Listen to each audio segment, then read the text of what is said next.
Hi guys, Trevor Swenson with Through the Darkness. I'm glad to be with you again, and I'm glad you're with me again as we discuss trauma and stressor disorder, PTSD, unresolved trauma, all of these hurtful things that I am passionate about helping other people about.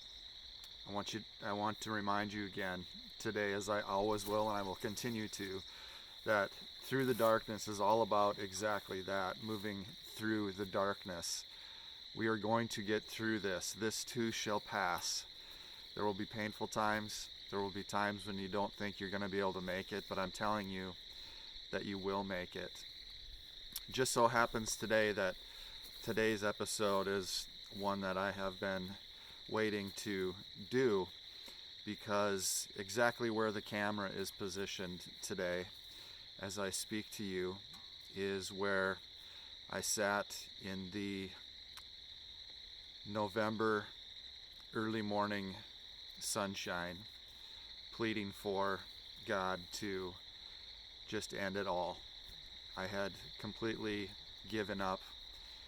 It was the most glorious time of the year, usually for me, and things had gotten so bad that even the most glorious time of the year I had completely lost interest in, and I was laying at the base of a pine tree, as you can see in the background here, in a pine plantation in the sunshine, and closed my eyes and fell asleep underneath the pine tree, pleading that everything would just be over. And it says in the Bible, you will not die, you will live, and you will go on to show the glory of the Lord to many people. And I'm a living and walking example of that. And that word of truth is also for you. That is the absolute truth, the infallible word of God. And I want to give you confidence and encouragement that it's not over. It's not over. If you're listening to this right now, it is not over, ever. Regardless of how long and how painful, there's going to be purpose through your walk. What I wanted to talk about today, and what I'm fortunate to talk about today, are some of the mistakes that I made along the walk of my battle with PTSD and stressor disorder, which, as if you remember, unresolved trauma can have some of the exact same effects on a person. And it's very, very important. I feel very strongly that there's a lot more of it out there that we want to admit, and I want to shine a bright light on that, so you are able to go back and discover that inner you that has been so perfectly and wonderfully made for a very, very specific purpose in life. And I want you to know today that your purpose in life, in spite of the PTSD, in spite of the trauma and stressor disorder, the purpose has not changed. God saw this all along. He knows exactly where you're at. He knew you were going to be there, and He wants nothing more than for you to ask Him to be part of it. So always remember this. This is you in God's eyes, perfect in every way, perfectly equipped for exactly what your purpose is. So getting into the mistakes, the first one is an obvious one, but a very, very important one, and that is not getting help soon enough. I was just reading this morning that unresolved trauma, that untreated PTSD, untreated trauma and stressor disorder, is exceptionally longer in duration than that which is treated. And so, as I've asked you in almost every time we've met, please get help and intervention. And if you can't do it, please share with people that are able to get the intervention and start the process for you. You are loved. There are times during this process where you feel that you are so alone, where I felt that I was so alone, because it is such a quiet, tormenting thing to walk through. But number one, you are never ever alone, regardless of human interaction. And there are people out there that love you beyond what you could ever imagine, even though at particular times, just like the morning that I was laying under this beautiful pine, I felt hopeless. Another one of the mistakes I made was lying about what truly was going on, specifically with chemical abuse. Had I come clean with the providers on exactly what was going on with my chemical abuse earlier, I can't imagine the amount of damage that I could have and should have avoided with people and with my body, for that matter. So I asked myself, would I have less nerve damage because of the type 2 diabetes that I've overcome? Would my marriage be stronger? Would my kids look at me differently? Would I have had a lot less to be regretful about had I gotten help earlier? And the answer is yes. And it all came down to the embarrassment or the stigma or the stereotype in admitting that you have a problem, especially with chemical abuse. I was drinking way too much, and I wasn't telling people how much I was drinking. Be bold, be courageous, and let people know exactly what's going on. Another one of the mistakes that I made is that I was unaware of the grief and the loss and the pain that other people were going through in seeing what I was going through. I was so consumed with my own pain that I was disconnected with how badly my wife was suffering in grief and the loss of her husband, because I was an empty shell.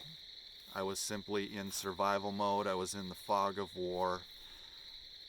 And I wasn't the man that she had married. I think of my parents who, after seeing these videos and after understanding down the road of my process, how much it impacted them for them to see me completely transformed to the negative, for the worse, all of the life gone in their son. And if you have a son or a daughter and they are not struggling with PTSD, imagine your feelings for them and towards them if you found out that they were. You would do anything to take away the pain. And I didn't give enough weight to those people that were grieving for me and those people that were hurting with me.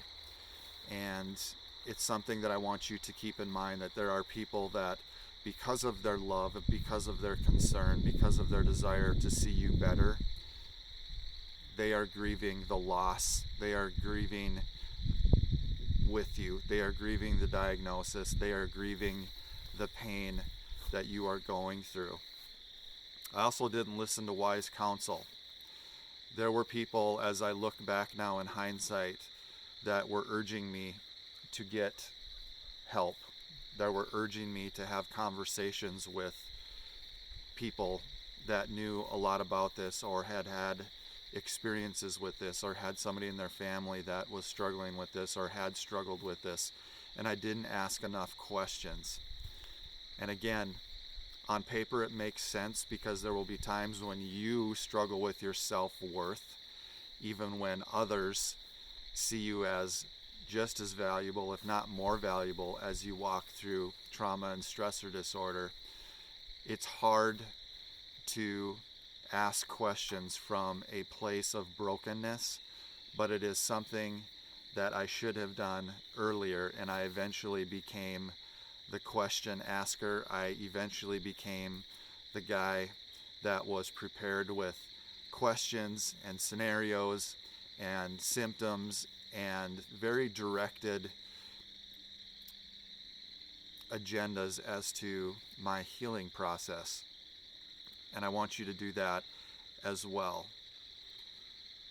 The other trap I fell into is I fell into the trap that because I have trauma and stressor disorder, developed PTSD, that I was somehow weak. And when you're dealing with a brain injury, remember I always say that PTSD and trauma and stressor disorder, it is not hurt feelings, is not a hurtful situation. It is trauma to you that has a lasting effect. As I've mentioned before, I've been battling with it for 10 years, and only a portion of that has been directed, aggressive treatment, recovery, and intervention. And you are not weak at all. It is an injury that takes place to your brain, and it is no fault of your own, but it is, again, your responsibility to get help to rehabilitate and recover from that injury. You are not weak at all. I failed to look at the reason that I developed trauma and stressor disorder. And as a rule of thumb, when you look at the situation in which you developed trauma and stressor disorder, PTSD, or if you have unresolved trauma, it most likely is something dysfunctional and extremely unhealthy. Think about that. And you are beating yourself up over a tragedy. Tragedies are not supposed to be normal. They are not supposed to be something that we don't have a terrible reaction to. And it's all about perspective, and my perspective was screwed up. And as I was validated through medical help and medical intervention, and as I was validated as to this is normal, we see this a lot. The situation that you develop this in is the situation that this develops in. And all along I was thinking it was a problem with me. It's not a problem with you. It's not a problem with me. It's something that we went through that was abnormally traumatic, dysfunctional, whatever term you want to put on it. So keep that in perspective. The other thing I failed to do was I failed to have strong boundaries. I should have set up boundaries much more quickly. I should have had people, places, triggers out of the equation way faster than I chose to have those things gone. I know that my recovery would be further along had I done that. Remove those things. It's okay to remove those things. It's okay. I'll give you a simple example. One thing that manifests itself is I used to really enjoy flying. And in fact, one of the highlights of my life was being able to fly with the Air National Guard and refuel F-16s, and I just loved flying. I don't fly anymore. And I really believe that had I put boundaries in place before I got as bad as I got, that my recovery would have been significantly further along down the road to where that wouldn't be a hurdle that I need to work on overcoming anymore. Not being who I was. I will tell you that as in hindsight again, and again, one of the reasons that I'm so passionate about sharing this with you is that I knew who I was. I knew who I was created to be. I knew and felt those things that made me feel connected to the person that God had created me to be, in my attitude towards people, in things that I was passionate about, in my gifts, in my service, and I wasn't true to those things. And had I stuck true to those things, I really feel that my recovery would be further along than it is as well. So I ask you to search your soul and to be in touch with exactly who it is, the person that you were created to be, and the talents that you have in making this world a better place, that are purposeful, that are there to help other people. I was also really good at hiding the hurt. I was looked upon as being somebody that people would come to for strength. And when you're in that situation, it's very easy to get good at hiding the hurt and hiding what you are walking through. And when you're in a position of mentorship and leadership or whatever it might be, where people are counting on you, it's a very humiliating, humbling thing to figure out what to do with your pain and your suffering when other people are coming to you to help them with theirs. And you have to prioritize your own health and your own well-being, because that is purposeful and that is keeping you from being the best from others. I hid my pain for way too long.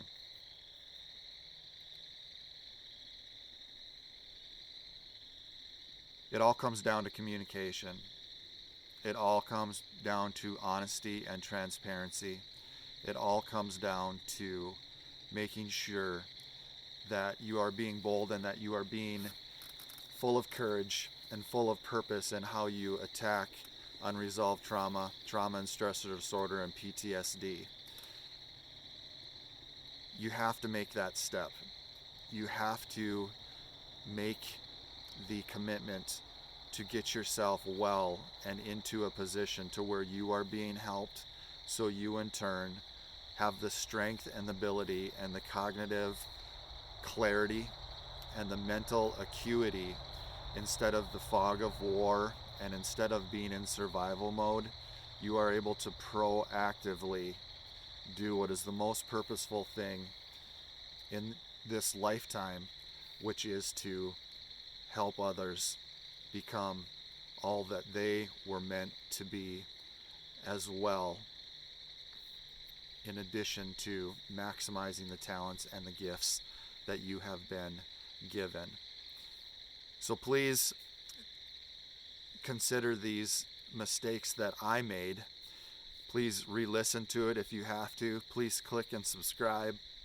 Please forward it to somebody that may be being a little bit bullheaded or stubborn about getting help for themselves, and know that just like today, where this camera sits, where I was at one of the most hopeless times in my life, there is light that will come shining through. You are moving through the darkness to that bright end, to a life that is worth living, that is going to be full of purpose and full of enjoyment and full of opportunities of people crossing your path that were placed there on purpose for you to help them in their time of need as well. But it starts with you.